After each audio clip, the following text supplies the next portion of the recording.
اعوذ باللہ من الشیطان الرجیم بسم اللہ الرحمن الرحیم الحمدللہ رب العالمین الصلاۃ والسلام علی رسول اللہ صلی اللہ علیہ وسلم رب اشرح لی صدری ویسر لی امری واحلل عقدۃ من لسانی یفقہوا قولی۔ السلام علیکم ورحمۃ اللہ وبرکاتہ سب جنان کو۔ تمہیں بھی یہ ویڈیو دیکھنے کے پہلے درود اور سلام پڑھ کو یہ ویڈیو دیکھنا شروع کرو۔ آج کا 5 منٹ کا مدرسہ آپ کو اب چلتا ہے سو 2واں مہینہ سفر المظفر کا 30 تاریخ کے بارے میں انشاءاللہ 10 حدیثیں ہوتی اسے معلوم کر لینے کی کوشش کریں گے۔ پہلی بات، اسلامی تاریخ کے بارے میں، حضرت عیسیٰ علیہ السلام کی حالت کے بارے میں۔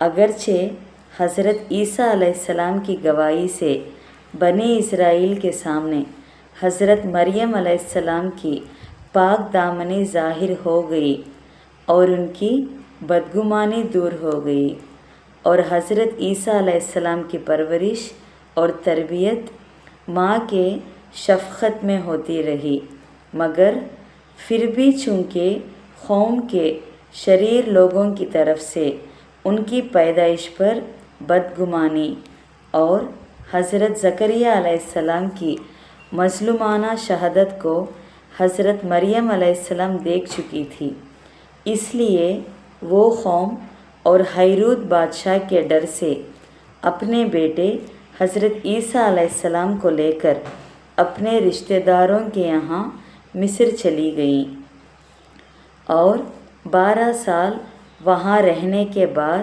پھر ان کو لے کر بیت المقدس واپس آ گئی۔ اس طرح جب حضرت عیسیٰ علیہ السلام کی عمر 30 سال ہو گئی تو اللہ تعالیٰ نے قوم کی اصلاح اور ہدایت کے لیے نبوت عطا فرما کر آسمانی کتاب انجیل نازل فرمائی۔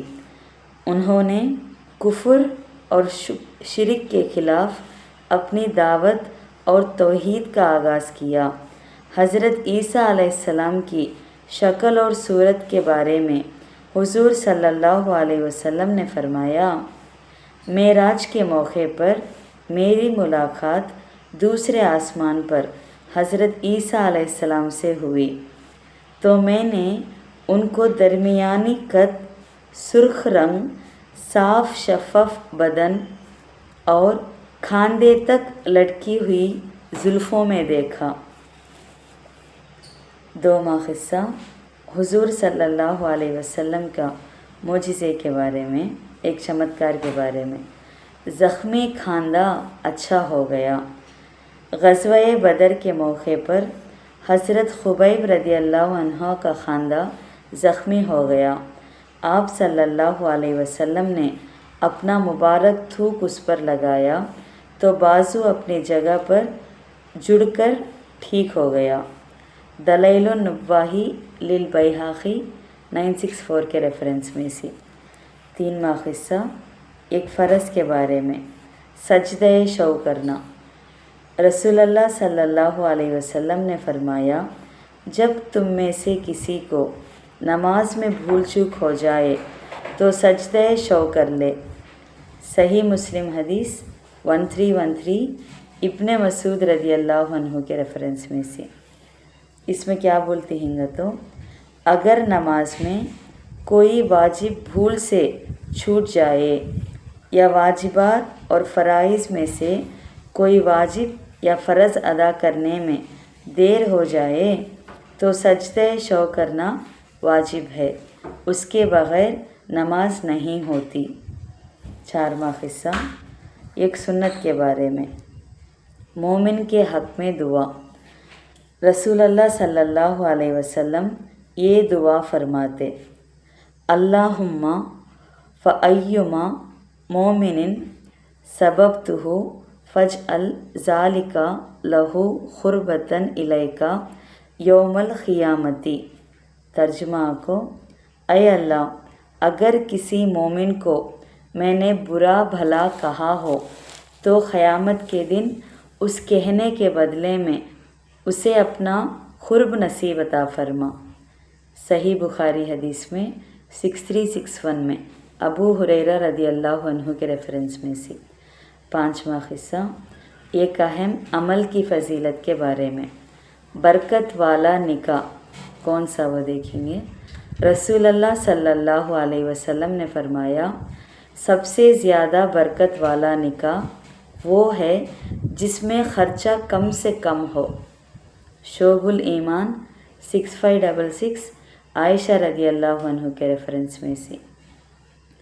6واں قصہ ایک گناہ کے بارے میں۔ رسول صلی اللہ علیہ وسلم کے حکم کو نہ ماننا۔ قرآن میں اللہ تعالیٰ فرماتے ہیں، جو لوگ رسول کے حکم کی خلاف ورزی کرتے ہیں ان کو اس سے ڈرنا چاہیے کہ کوئی آفت ان پر آ پڑے یا ان پر کوئی دردناک عذاب آ جائے۔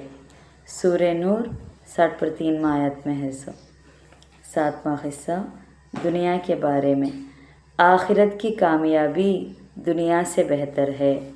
قرآن میں اللہ تعالیٰ فرماتے ہیں، تم لوگوں کو جو کچھ دیا گیا ہے وہ صرف دنیاوی زندگی میں استعمال کی چیزیں ہیں، اور جو کچھ اجر اور ثواب اللہ کے پاس ہے وہ اس دنیا سے کہیں بہتر اور باقی رہنے والا ہے۔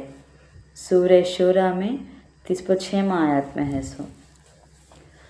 8واں قصہ آخرت کے بارے میں۔ جہنم میں دھاڑ اور چمڑے کی موٹائی۔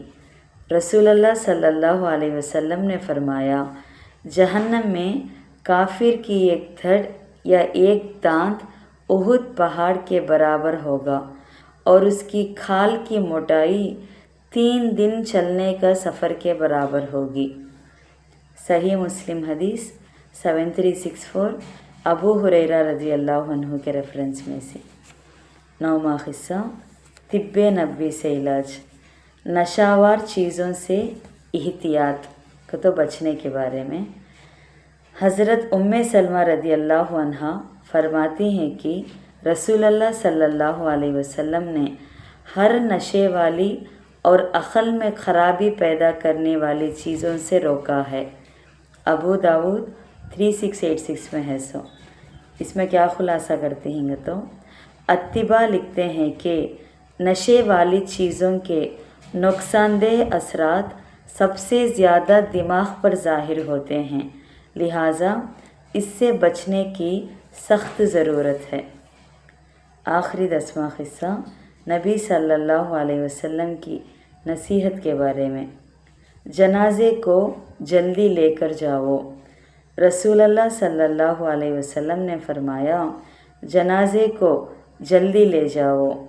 اگر مردہ نیک ہے تو اس کو خیر کی طرف جلدی پہنچاؤ، اور اگر وہ بد ہے تو اس کو جلدی اپنی گردن سے اتار پھینکو۔ صحیح بخاری حدیث 1315 ابو ہریرہ رضی اللہ عنہ کے ریفرنس میں سے۔ الحمدللہ آج کا 5 منٹ کا مدرسہ 30 سفر المظفر کے بارے میں بات کر لیے۔ انشاءاللہ کل نیا مہینے کا شروعات کریں گے۔ السلام علیکم ورحمۃ اللہ وبرکاتہ۔